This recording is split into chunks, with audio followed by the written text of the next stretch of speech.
성경에서 얘기하는 종의 개념, 성경에서 얘기하는 순종의 개념을 올바로 이해하지 못하면 오늘 이 말씀을 제대로 이해하지 못하면 세상적, 일반적 사람들이 생각하는 그런 식으로 받아들여 이제 우리는 예수 믿고 의의 종이 되었으니 착하고 선하게 살자라는 식으로 받아들인다고 여러분이 말씀을 드렸습니다. 그리고 우리가 원래 죄의 종이었는데 어떻게 의의 종이 되었는가? 이것은 너에게 전해준 교훈의 봄을 마음으로 순종했다는 것이다. 교훈의 봄. 하나님이 그 아들을 통하여 증거하고 완성시킨 그것을 그걸 통하여 하늘을 깨달아 그 진리를 갖게 됨으로 말미암아 죄의 종이라는 자리에서 의의 종이라는 자리로 신분의 변화를 가져왔다는 것입니다. 신분의 변화. 신분의 변화는 인간의 힘으로는 어떻게 할 수가 없죠. 신분의 변화는 태생적으로 만들어져 이 땅에 태어나는 것이기 때문에 사람의 힘으로는 어떻게 할 수가 없어요. 하나님께서 그렇게 해주셨다는 것입니다. 그러니까 여러분들이 순종의 종이 되려면 이 순종이라는 것은 그 자체의 말을 갖고 어떤 걸 들은 말에 의하여 그 말대로 되어진 상태가 순종이에요. 그러니까 순종의 전제는 항상 들음에 있다고 얘기했습니다. 들음, 뭘 들었는가? 그래서 세상으로부터 태어나서 세상 것을 듣고 그 세상 말에 의하여 되어진 자가 죄의 종이란 말입니다. 세상 사람이란 말이에요. 근데 하나님의 말씀을 들어 그걸 진리로 갖게 되면 그게 의의 종인 거예요. 따라서 여러분들은 이 세상 사람과 불신자들과 다르게 하나님의 그것을 깨달을 수 있도록 진리의 영을 우리에게 주셨기 때문에, 성령을 주셨기 때문에 이 보이는 것들 사라질 것이지만은 그 하늘을 설명하기 위하여 하나님의 어떤 모형과 도구로 준 이 세상과 쉬운 말로 성경, 육신의 예수, 성전, 이 세상을 통하여 그 하늘의 진리를 깨닫게 된 자가 의의 종이 된 자란 말입니다. 네. 이 세상에서는 이렇게 분리를 하죠. 이승과 저승이 있다고 해요. 두 가지 이 세상으로 나눕니다. 이승과 저승이 있다고 하죠. 막 들어보셨지 않습니까? 그런데 이 둘 다 이 아래에 속한 것입니다. 저승이라는 건 또 다른 세상이 있는 것이 아니라 이 아래에 속한 세상의 이야기란 말이에요. 왜? 그 하늘에는 사망이 없기 때문에.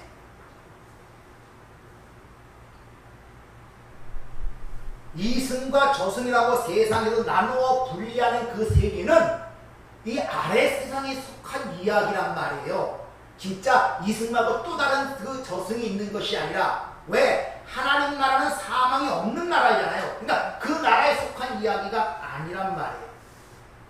그렇게 이 이승과 저승에 속한 이 아래 세상에 있는 사람들은 어떤 말 착한 일을 하면 상을 받고 악하면 벌을 받는다는 것이 그들의 정이며 그들의 공식입니다.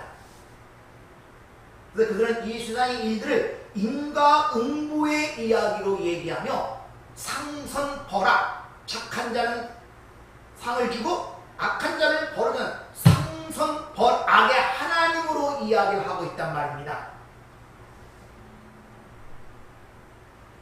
그런데 여전히 예수를 믿는 자들도 하나님을 어떻게 정의하느냐? 상선벌악의 하나님, 착한 자는 상을 주고 악한 자는 벌을 준다는 인간의 선악의 패러다임 속에서 그 하나님을 정의해 놓고 있는 거예요.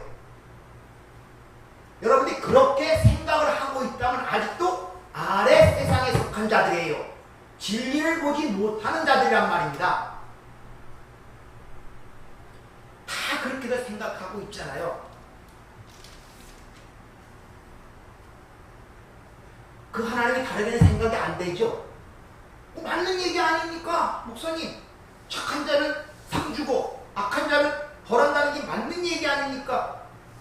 그렇게 얘기를 하잖아요. 그렇게 생각한다면 여러분들은 어떻습니까? 착합니까? 악합니까? 상을 받고 있습니까? 벌을 받고 있습니까? 모순이 많이 일어나는 건가요?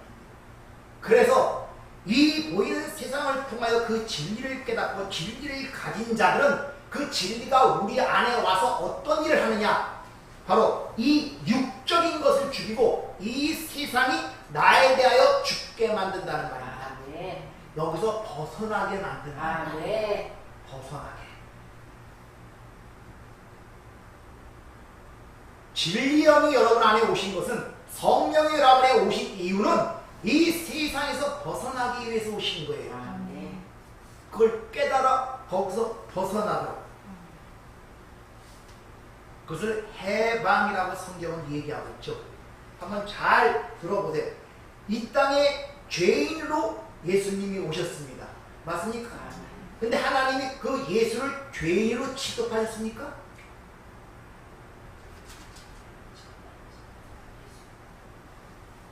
성경에 그렇지 않잖아요. 죄인으로 오셨지만 이는 내 사랑하는 아들이요 내 기뻐하는 자라고 하는 소리내어 증거하지 않습니까? 죄인으로 오셨지만 하나님께서는 그를 죄인으로 여기지 아니하셨다는 것입니다. 왜? 그 예수는 죄인의 모양으로 오셨지만 그 안에는 하나님 진리를 담고 오신 분이기 때문에 그래요. 그래서 히브리 기자는 그에게 죄가 없었다 이렇게 얘기를 하고 있단 말입니다. 그리고 오신 분도 죄인으로 오신 것이 아니라 죄 있는 육신의 모양으로 오셨다고 성경은 우리에게 일러주고 있단 말입니다. 따라서 죄인의 모양인데 그 안은 진리를 담고 있어요. 그러면 하나님께서 그를 보실 때 뭘 보시냐면 그 죄, 육신의 죄를 보는 것이 아니라 그 안에 담긴 진리, 자신의 것을 본단 말입니다. 죄인으로 보는 것이 아니라 그 안에 진리를 본단 말이에요. 그러니까 육이 갖고 있는 죄라는 것은 삭제가 되어버리고 사라가지는 거예요. 따라서 여러분들이 여전히 죄 있는 육신의 몸으로 살고 있지만은 그 안에는 진리가 담겨있는 자라면 하나님께서 여러분을 볼 때 여러분 자신 육신을 보는 거는 그 안에 진리를 보고 의라고 칭해 주시는 것입니다. 네.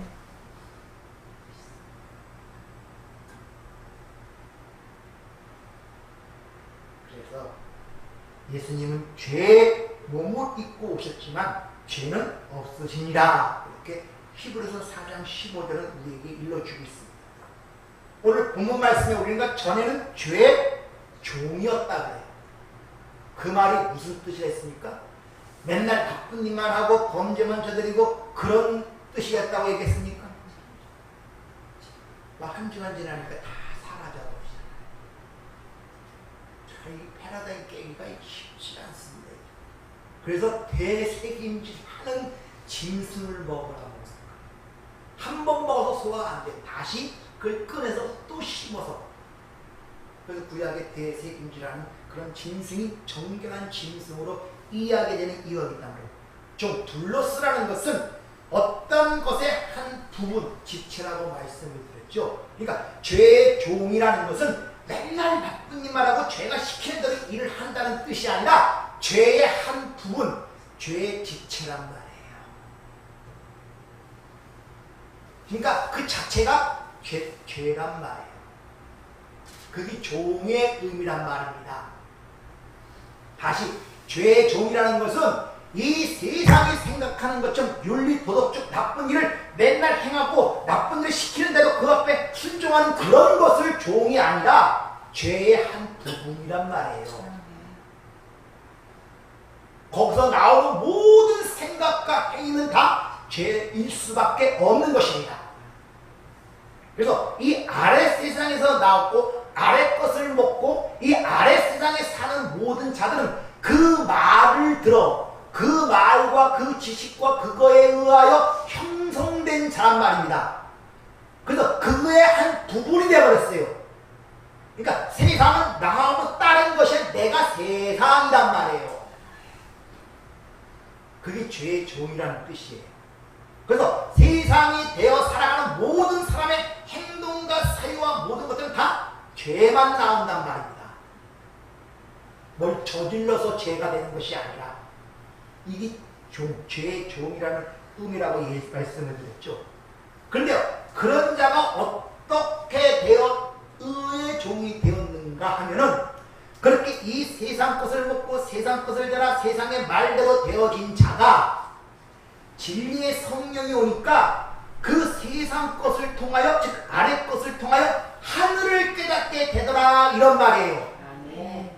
그 교훈의 법을 마음으로 순종했다는 그런 의미란 말입니다. 자, 얘가 예를 들었죠. 이스라엘 백성들에게 너희 죄를 사함받으려면 희생제사를 드려야 돼. 이게 아랫 세상에서 보여지는 모형이란 말입니다. 근데 그걸 듣고 그래 우리는 죄사함받기 위해서 희생제를 돼. 맨날 소 잡고 양 잡고 염소 잡고 하는 그 행위를 반복하는 것이 아니고 그 행위를 통하여 이 제사는 하나님께서 자신을 위하여 자신을 드려서 한 번에 완성되는 그 희생제사의 모형으로 우리에게 그걸 깨달으라고 주신 것이구나 하면은 그걸 통하여 위의 것을 깨달아서 죄의 종에서 의의 종이 된단 말입니다.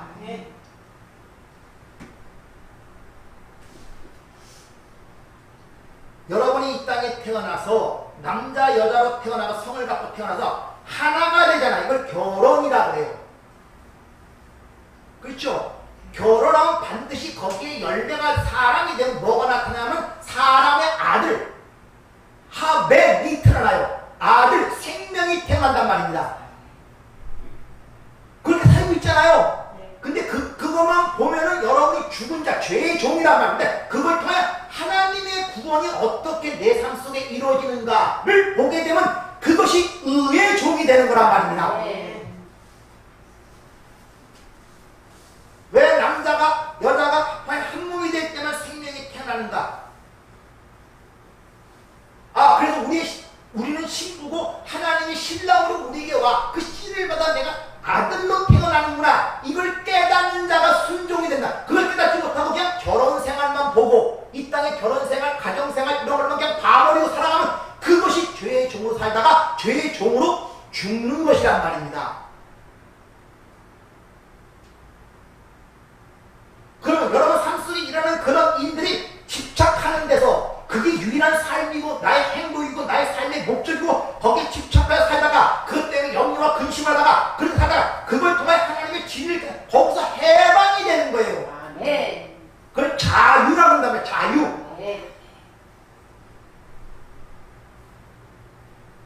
그걸 못 깨달으면 계속 그거에 고통, 염려, 근심, 불안, 두려움 계속 빠는 거예요.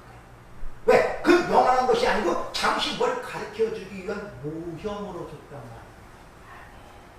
그래서 성경은 구원을 하나님을 아버지라고 제시를 하고 그리스도를 우리의 신랑으로 제시를 하잖아요. 왜? 우리의 결혼 생활이 뭔가를 통해 그걸 가르치기 위해서 그리고 우리를 하나님의 아들로 이야기를 하고 있지 않습니까? 그걸 가리키기 위하여 이 땅에 결혼이라는 걸 제도를 주셔서 창세기 땅부터 작해 즉 네케바와 작한 여자와 남자를 하나가 될 때 그를 사람, 인자, 하나님의 아들이라고 칭하는 것이란 말입니다. 그렇게 깨달아질 때 죄의 종에서 의의 종이 되는 거예요. 모두 착한이라고 구제해서 의의 종이 되는 것이 아니라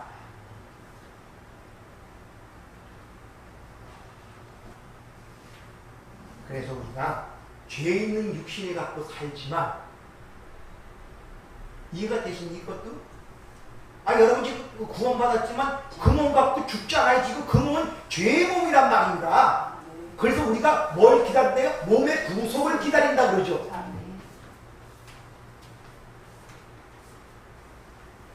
그럼에도 불구하고 우리를 하나님이 의로 여겨주시고 의인으로 여겨주신다고 성경을 하는 이유가 뭐냐? 우리 안에 뭐가 있기 때문에? 성령, 하나님 자신이 우리 안에 있단 말이죠. 진리가 있단 말입니다.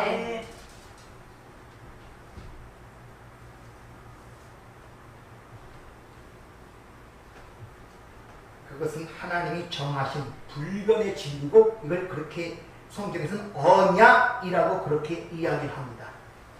그렇게 진리를 잡은 자들을 성경은 또 다른 표현으로 부활, 아나시스타스, 위로 뚝 똑바로 서서 위의 존재가 되었다. 이걸 부활이라고 성경은 우리에게 일러주고 있습니다. 즉 이런 자들이 신랑 옆에 파라시스템이 옆에 굳게 선 자가 되는 것입니다. 근데 우리의 신랑은 하나님 항상 보좌 우편에 계신 분으로 성경은 기록되죠. 근데 하나님 보좌 우편에 있는 자로 성경은 기록되고 있단 말입니다. 이게 부활한 자고 저와 여러분의 이 땅에 우리의 성도의 현실이란 말입니다. 그러니까 이 보이는 세상, 이 준 세상을 통하여 거기서 깨닫고 나오게 되니까 그걸 자유라 그러는 거예요. 얽매이지 않게 된단 말이에요. 그래서 계시록 10장인가 18장에 보면 내 백성아 거기서 나오라 그러잖아요. 거기는 재앙이 임하는 곳이야. 죽음이야. 컴온! 나오라 그러잖아요. 나오라고. 너 어떻게 나오냐? 진리의 영을 보여 깨닫고 나오라고. 나하고 계십니까 지금? 이 세상에서? 여전히 불안하십니까? 살아가는 것이?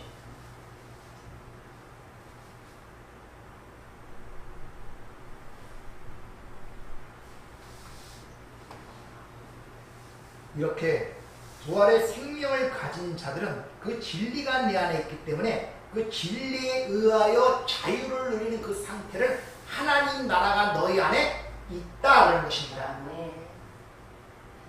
진짜 그 하늘은 인간이 감지할 수도 없고 상상할 수도 없는 곳이지만 하나님께서 우리의 현재의 삶 속에서 그 하나님 나라를 조금 맛볼 수 있도록 해주신 거예요.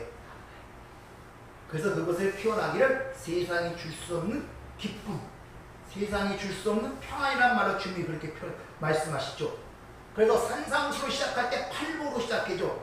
바로 그 복받은 자들은 8가지 8일은 부활의 숫자인데 그 복을 이야기하면서 그들이 천국에 있는 자들이다. 그러니까 하나님 나라의 그 진리를 갖고 하나님 나라에 있는 자들이 이 땅의 삶의 현상 속에서 복받은 자의 현재의 삶이 어떤 모습으로 나타나느냐?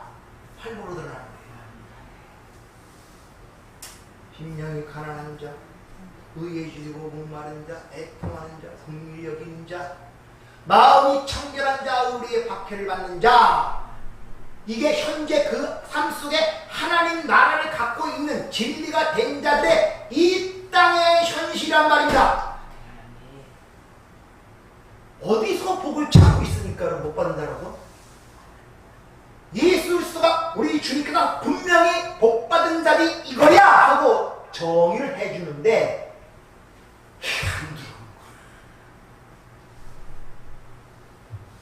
내 복은 그게 아니거든. 내 복은 그게 아니야. 아직도 못 나오는 거예요. 그래서 나오라 그러는 거예요. 거긴 재앙이 임하는 곳이야. 빨리 나와 내 백성들아. 왜 안 나와?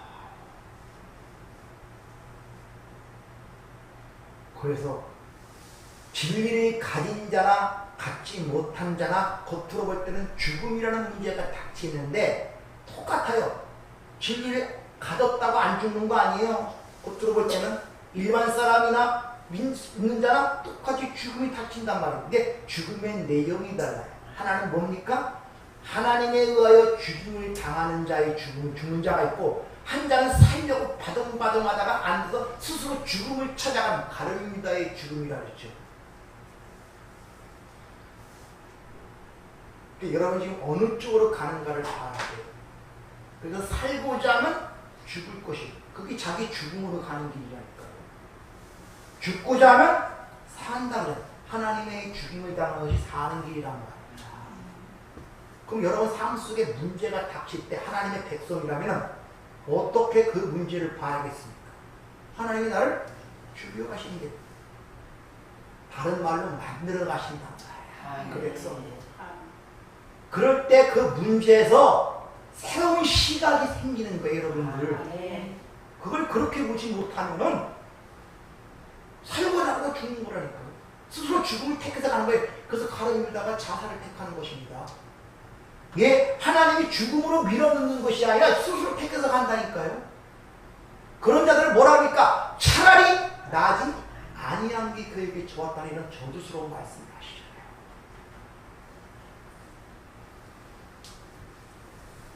하나님 나라에서 이 나라라는 단어가 이 바실리아라는 헬라어가 쓰이는데 이 통치, 섬김이라는 그런 뜻을 가집니다. 따라서 하나님의 나라는 하나님의 통치를 받는 곳, 하나님의 섬김을 받는 곳 이렇게 이야기를 할 수가 있어요. 세상은 생각하기에 하나님 나라는 마치 우리가 하나님을 섬기는 것처럼 생각을 하지만 거꾸로예요. 하나님 나라는 하나님이 자기 백성을 섬기는 곳이 하나님 나라예요. 세상에서는 인간이 신을 섬긴다고 생각하죠. 기독교의 독특한 점이 뭐냐? 하나님이 인간을 섬기니 기독교란 말입니다. 어떻게 섬깁니까? 어떻게 섬겼어요? 바로 말씀과 진리로. 그게 양식이잖아요. 양식. 생수고 여러분들. 말씀과 진리로 여러분을 섬기고 있단 말입니다. 그래서 주님께 친히 말씀하잖아요. 내가 섬김을 받으러 온 것이 아니요 섬기러 왔다고 친히 말씀하잖아요. 바로 이렇게 우리가 하나님에 의해 섬김, 즉 진리의 성령, 하나님이 우리 안에 오셔서 그 진리로 우리를 섬기는 그것, 거기가 천국이란 말이에요. 그래서 베드로는 성도를 거룩한 나라, 하나님의 나라라고 얘기를 합니다. 우리 성도를. 하나님께서 이 하늘을 설명해야 되는데 하늘이라는 말을 줘도 인간들은 그 하늘을 감지할 수가 없어요. 그래서 천자문에서도 하늘을 거물현이라고 해요. 거물현. 컴컴해서 모른단 말이에요. 모른다. 그게 우리가 보지 못한다고 하늘이 없습니까? 아니죠. 단지 진짜 하늘은 인간이 감지할 수 없다는 것입니다. 감지도 되지 못하고 보지도 못하고 상상도 못하는 그것을 한자로 표현하기를 없을 무자의 본뜻입니다. 없다는 뜻이 아니라 감지도 보지도 알지도 못한다는 뜻이 없을 무자예요. 그래서 동양 철학에서는 그 진리, 그걸 가지는 것을 무소요라고 해요. 그러니까 보지도 감지도 않는 그 진리를 한자에서는 무라고 표현하는데 그 진리를 가진 것을 이 동양 철학, 모자 사상에서는 무소유라고 해요. 무소유. 소유. 그 진리를 소유했다 이렇게 얘기를 하고 있단 말입니다. 그래서 그 진리를 깨달아 소유한 자를 동양 철학에서는 신선이라고 그러고 그들의 삶을 신선노름이라고 그러는 거예요. 그러니까 진리를 알지 못하는 자들은 뭡니까? 신선노름을 살지를 못하는 거예요. 기독교로 말하면 자유한 삶을 살지를 못한단 말입니다. 그렇게 진리를 갖지 못한 자들, 그걸 알지 못한 자들은 자신들의 가치 상승을 위해 매 순간 행위에 의지하게 돼 있고 그 행위에 의하여 상벌이 규정된다는 생각 때문에 쉼을 가질 수가 없어요. 왜? 그거에 대해 상벌이 왔다 갔다 하거든요. 왜? 그들 생각하는 하나님의 개념은 승선벌하게 하나님이에요. 착한 자에게 상을 주시고 악한 자에게 벌을 하신다는 그런 개념의 하나님이기 때문에 잠시라도 쉴 수가 없어요. 왜? 자기 행위가 곧 그 앞에서 그 상선벌하게 규모를 결정하는 요소가 되기 때문에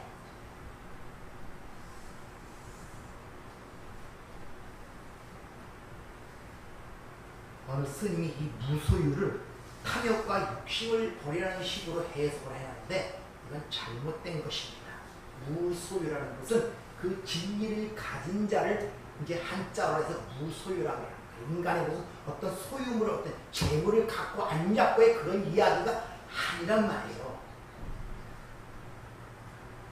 사실 무소유를 그렇게 어떤 재물에 의해서 욕심과 탐욕적으로 그렇게 하면 무소유를 외친다는 것은 뭡니까? 자기가 그 소유욕에서 자유롭지 못하다는 것을 반증하는 일밖에 안 된다는 것입니다. 그러니까 진짜 무소유, 진리를 갖고 있는 자들은 무소유를 얘기할 필요가 없어요. 내가 그 하늘을 알고 진리를 알고 있는데 이 땅에서 무엇을 가진들 어떻고 안 가진들 어떻습니까? 그 사람이 부자인 건 어떻고 가난한 게 무슨 상관이 있습니까? 내가 많은 걸 소유하고 안 소유하고 무슨 소용이 있냐 말이에요. 그것이 그 하늘, 그 진리라 그 하늘의 존재가 되었는데. 그래서 갈라디아 6장 14절에 보면 십자가의 즉 진리를 가진 자들은 그거에 내가 세상에 대하여 내가 죽고 세상이 나에 대하여 죽었단 말이야. 육적인 나도 죽고 세상도 죽었단 말이야. 그래서 진리가 되면 반드시 우리의 육적인 그런 것들과 그 육의 행위들이 반드시 죽임을 당하게 되어 있다는 것입니다. 누가복음 18장에 보면 부자 청년의 얘기가 나오죠. 어떻게 하면 영생을 얻습니까? 이게 보편적 사람들의 사고방식이에요. 믿는다 하는 자들도 그 사고방식에 벗어난 사람들이 그렇게 많지 않습니다. 어떻게 해야 영생을 얻으리까? 쉬운 말은 어떻게 하면 복을 얻겠습니까? 이런 식으로 묻는 것과 똑같죠. 그러자 주님이 뭐라고 얘기합니까?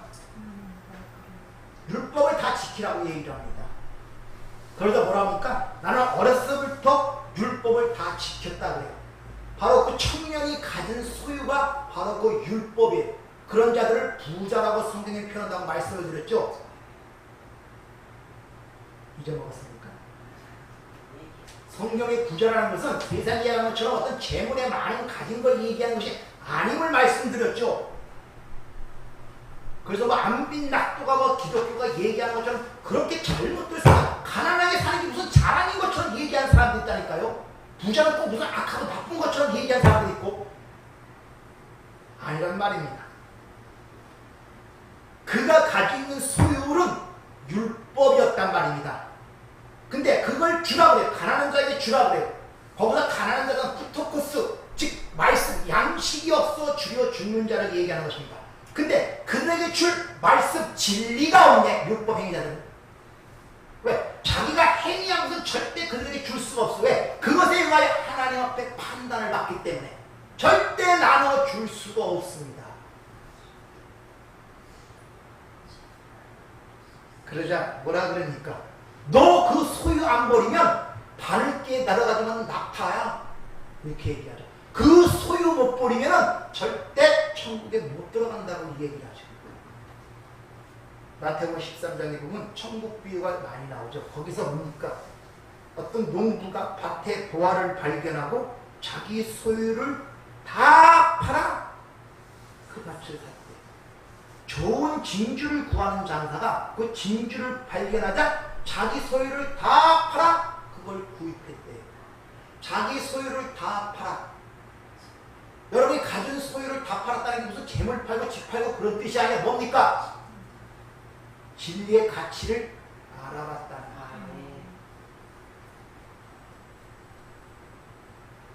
하나님의 말씀의 진리의 가치를 알아봤다는 거예요.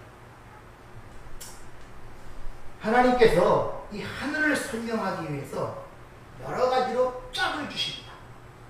설명용 뭐가 넣어주신데 그래서 사도 바울이 삼층천 세 번째 하늘에 올라갔다는 그런 말이 나오는 것입니다. 하나님께서 그 하늘을 설명하시기 위해서 이 천지창조, 이 보이는 세상, 천지를 창조하신 거예요. 그게 첫 번째 하늘을 보여주기 위한 모형이란 말이에요. 근데 그건 일반적이고 자연적인 것이 아무도 알아보지 못해요. 그래서 당신의 특별히 선택한 백성들에게 그걸 설명하기 위해서 율법이라는 것과 성전이라는 걸 그들에게 줍니다. 이것을 첫 번째 하늘이라고 해요. 근데 진짜 하늘이 아니죠. 그 진짜 하늘을 설명하기 위한 아주 저급한 하늘이란 말입니다. 근데 그걸 줬더니 그걸 통하여 그 하늘을 깨닫는 것이 아니라 율법 지킴과 성전의 희생 등을 통하여 그것만 열심히 드리고 있네. 못 깨달았단 말이에요. 못 깨달았단 말이에요. 좀 더 쉽게 적용하면 이스라엘께서 여러분의 삶이라는 걸 줬더니 결혼 생활 주고 직장을 주고 인생을 주고 그걸 줬더니 그걸 통해서 그 하늘을 보지 못하더란 말입니다. 부부관계를 맺게 하고 자식을 낳게 하고 가정을 꾸리게 해줬더니 그걸 통해 그 하늘을 보지 못하란 말입니다. 그거만 보고 그것만 애써 하는 거예요. 이게 전체인 줄 알고. 그 말이란 말입니다. 첫 번째 율법과 성경을 줬더니 못 깨달는 거예요. 그 두 번째 하늘이 옵니다. 그걸 설명하려고. 이제 말로서 얘기해 주려고. 그분이 누굽니까? 예수 그리스도. 그래서 요한복음 2장에 보면 내가 성전이라고 그러고 그 성전이 자기 몸된 육체를 얘기한다고 친히 설명하시는 것이 거기에 나타나죠. 말하는 이제 하늘이 와서 얘기를 해요. 근데 아무도 못 알아듣는 거예요. 또 말을 해요.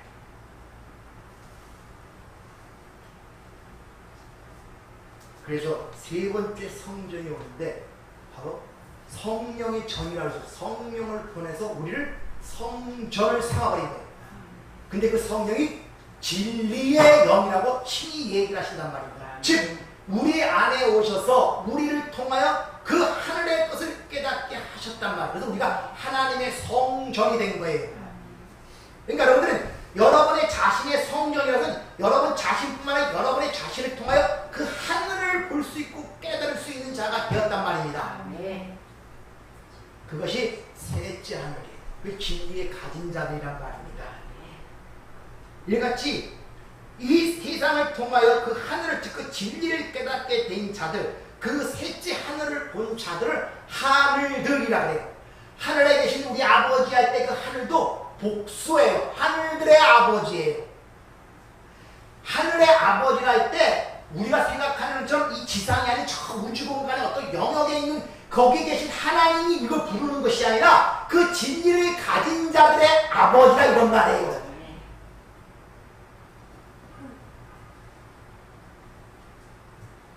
따라서 천국은 이 땅에서 우리의 열심과 수고와 노력을 결과를 가지고 죽은 다음에 찾아가는 것이 하나님 나라 천국이 아니라 이미 이 땅에서 그걸 소유한 자들이 그걸 깨닫고 누리면서 감사하며 찬양하다가 그냥 한순간에 끌려 올라가는 자연스럽게 올라가는 것이 천국이란 말입니다. 이걸 보여주는 것이 창세기 5장의 에녹의 삶이었단 말이에요. 에녹이 300년 동안 하나님과 동행하더니 하나님이 그를 데려가심으로 세상에 다시 있지 아니하더라. 유일하게 에녹의 삶이 유다서에 기록되어 있죠. 300년 동안 동행하면서 뭘 했습니까? 복음 전했어요. 진리 얘기했고. 그러다가 하나님이 오라 그러면 가는 것이지 여기서 우리가 열심히 수고와 노력을 해서 뭐하고 그걸 잔뜩 싸갖고 가서 내중에 죽은 다음에 하나님 보세요. 내가 이 땅에서 이렇게 했습니다. 이거 아니란 말이에요.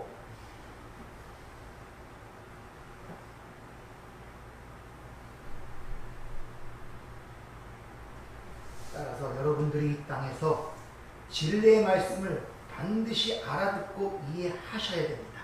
진짜 그 하늘은 내가 인식하고 완전히 쫓아갈 수는 없지만은 적어도 우리 수준에서 이해할 수 있는 것들을 준 것을 통하여 그 진리를 이해할 때만이 이 세상으로부터 자유로울 수가 있습니다.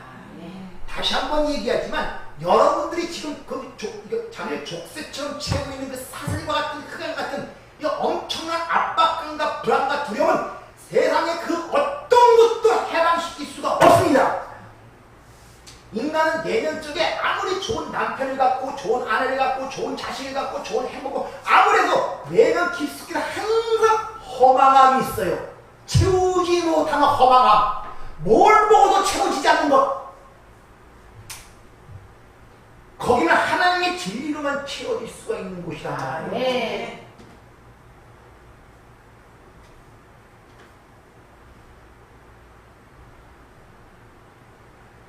근데 그럼 그 말씀의 사모함, 진리에 대한 사모함, 갈급함이 있어야 되는데 여전히 세상에서 우물을 파는 거예요.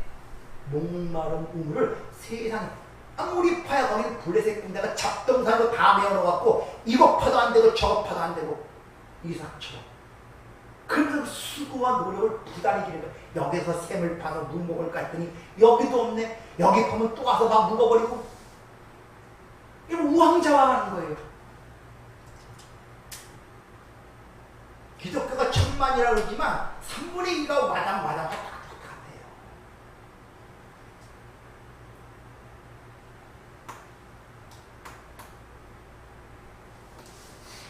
근데 우리는 그렇게 할 수 없지만 우리의 신랑 되신 예수가 반드시 그렇게 만들어내겠다는 약속이 있기 때문에 우리가 거기서 감사할 수 있는 것이다. 아멘. 우리 신랑이 약속하잖아요. 내가 너에게 분부하는 것 분부하는 것이 뭐냐 하면은 내 안에서 엔톨레마이 내 안에서 완성되어진 것 디다스코 가르쳐 그걸 전수해 줄 테니 그걸 지켜 행하 지켜라 간직하라 테레오 킵 간직하고 빼앗기지 마. 아멘. 그럼 그 갖고 있는 한 하나님이 너를 볼 때 그 진리를 보고 너를 건져내시는 것이지. 아멘. 이런 뜻이란 말입니다. 아멘. 진리는 복잡하지 않습니다. 단순합니다. 하나님 사랑, 하나님의 은혜, 하나님의 뜻, 하나님의 영광 그 모든 것이 이 하나로 연결이 돼요. 하나로. 근데 인간들은 선악과를 따먹고 이것을 법으로 나누죠. 그래서 바리새인 유대인들이 십계명을 갖고 책 63권의 분량으로 율법을 나눠버려요. 이걸 미시나라 그래. 근데 거기에 보면 안식일 계명 하나 갖고 200 몇 개로 만들어 놓습니다. 계속 쭉해서 항목을 만들어 놓는 거예요. 그 하나하나가 자기의 가치가 되거든요. 그 하나하나 지킬 때마다 자기 상급이 되거든요. 그러니까 어떻게 하든지 많이 쪼개려고 그래요. 그들에게 주님이 이렇게 말씀하시죠. 나를 저버리고 내 말을 받지 아니하는 자. 나를 저버리는 자들이 있는데 그들은 내 말을 이 말이라는 건 로고스가 아니라 내 말입니다. 넷째, 나를 진리로 취하지 않는 자. 나를 진리로 보지 못하는 자는 나를 저버린 자다. 근데 그들이 심판을 받는데 어떻게 심판을 받느냐. 내가 한 그 말, 여기는 내 말이 아니라 로고스에 껍질로 주어진 것들, 율법, 성경, 육신의 예수, 이 땅에 보이는 것들, 그걸 그대로 보면은 그것에 의하여 너희가 심판을 받게 된다. 이런 말이란 말입니다.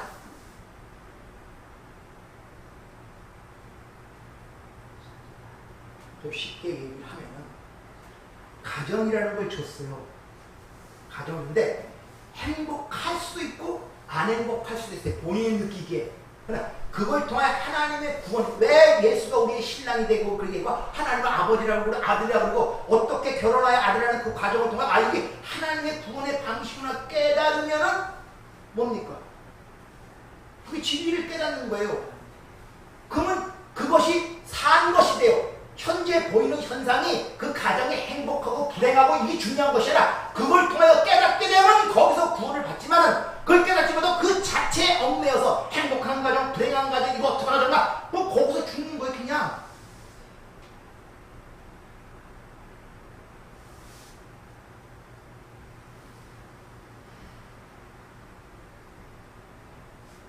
인간의 삶이 왜 복잡하고 힘든지 아십니까?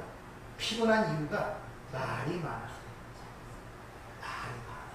그래서 인간의 말은 국어 사전이 필요할 정도로 너무나 많아요. 항상 변화합니다. 그래서 인피적으로 중에 인간만이 생각이 많고 필요한 것 많고 하고 싶은 것 많고 가지고 싶은 것 많아요.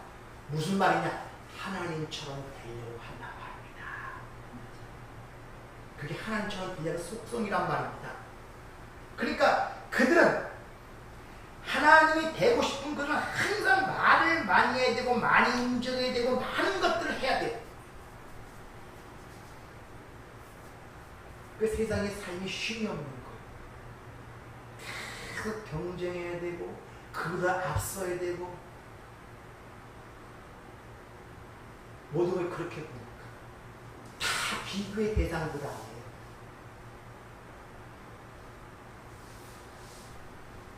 그 많은 법을 하나로 줄여야 된단 말이에요. 그래서 율법의 완성을 사랑이라고 해요. 감정을 얘기하는 것이 아니라 사랑, 이해가 되지 않고 보지도 못하는 그런 것들이 하나로 완성되어 거저주는 것. 그걸 우리가 감지가 안 되고 이해할 수 없기 때문에 그냥 그걸 아카페. 그 당시에 헬라어 단어에서 사랑이라는 단어가 세 가지야. 스토르게, 또 뭐더라? 필레오, 에로스 이 세 가지가 헬라에서 사랑이라는 단어로 사용하는데 그 당시 한 번도 쓰이지 않았던 아카페라는 단어로 그 사랑을 표현합니다. 그래서 기독교는 아카페 사랑 그래요. 그 사랑이 뭔지도 모르는데 아카페 사랑 아카페. 그래서 성경이 복수의 책이 되면 심판의 책이 되고 단수가 되면 생명의 책이 된다고 요한계시록에 제가 말씀을 드렸죠. 그래서 인간의 속담 중에서 침묵은 뭐다? 금이다. 그래서 불교나 천주교 같은 그 불자나 신부들의 수행 과정 속에 무건이라는 수행 과정이 있어요. 근데 목사는 말을 많이 해요. 이게 딜레마야. 말을 안 하고 설교를 할 수가 없잖아요. 그래서 목회자의 딜레마가 나오면 말을 적게 해서 하나만 얘기해야 되는데 모든 건 하나님의 사랑으로 결론을 나와야 되는데 이게 쉽지가 않고 말이 많아지. 그래서 저도 가만히 생각하니까 세월이 갈수록 할 말 하나밖에 없어. 하나님은 사랑이시다. 서로 사랑하세요. 다 그걸로 요약돼요. 뭐 이것저것 얘기할 필요가 없단 말이에요. 수많은 말을 하더라도 수많은 행위를 하더라도 사랑이라는 진리에 도달하지 못하면 그들의 삶은 개만도 못한 삶이 되어버릴 것입니다. 그래서 고린도 13장에 보면 몸을 불사르게 내어줄지라도 사랑이 없으면 유익이. 세상적인 관점에서 자기 몸을 불사르게 내어주는 만큼 헌신과 봉사와 행위가 어디 있습니까? 근데 거기에 사랑이 없으면 무의미하다는 것입니다. 진리는 우리의 모든 소유를 팔아 살만한 가치가 있기 때문입니다. 왜? 진리가 우리를 살리고 우리를 자유롭게 만들기 때문입니다. 따라서 여러분 진리를 사모하는 자가 되시길 부탁드립니다. 따라서 우리의 육과 이 세상의 진리로 해석되지 아니하면 항상 느끼듯이 고통과 수고한 무거운 짐으로 느껴질 수밖에 없어요. 사는 게 다 짐이에요. 숨 쉬는 것도 짐이에요. 젊은 사람들은 잘 모르겠죠. 아직도 육적 생명이 그들의 앞서 있기 때문에 거기에 장악이 되어 있기 때문에 그런 걸 봅니다. 근데 60만 넘어가면 하나하나 그 육적 생명이 빠져나가는 걸 실감하게 됩니다.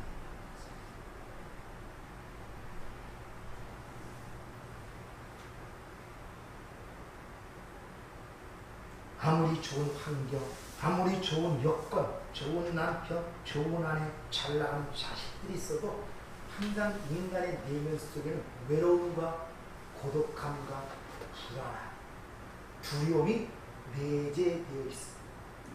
뭘로도 위로할 수가 없어요. 그 부분. 그 파스칼의 얘기를 하죠. 하나님이 인간의 마음속에 허공을 만드셨는데 그것은 하나님이 임재할 때만 채워질 수 있다고.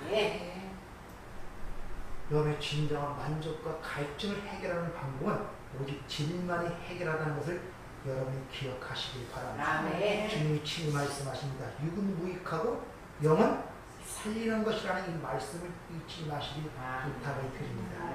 진리만이 나라는 감옥에서 이 세상에서 나오는 유일한 방법을 꼭 믿으시기 바랍니다. 진리를 할지니 진리가 너희를 자유케 하리라. 은혜롭고 자비로우신 아버지 하나님, 맞습니다. 우리는 내면의 그런 걸 갖고 살고 있지만 이 원수 마귀가 그걸 보지도 깨닫지도 알지도 못하게 하면서 끊임없는 이 바쁨과 다툼과 분열과 여기서 살게 하는 것이 마귀가 하는 짓입니다. 또 한날이 시작되는 첫날 택하여 이곳에 앉히시고 그 모든 걸 따라서 하나님의 진리의 말씀을 듣게 하시니 감사합니다. 주님, 그 든 말이 그 안에 생명이 되기 위해서는 성령만이 그 일을 할 수가 있습니다.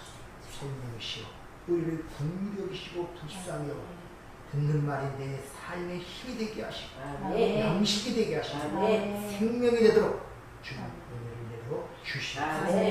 예수님 이름으로 기도하옵나이다.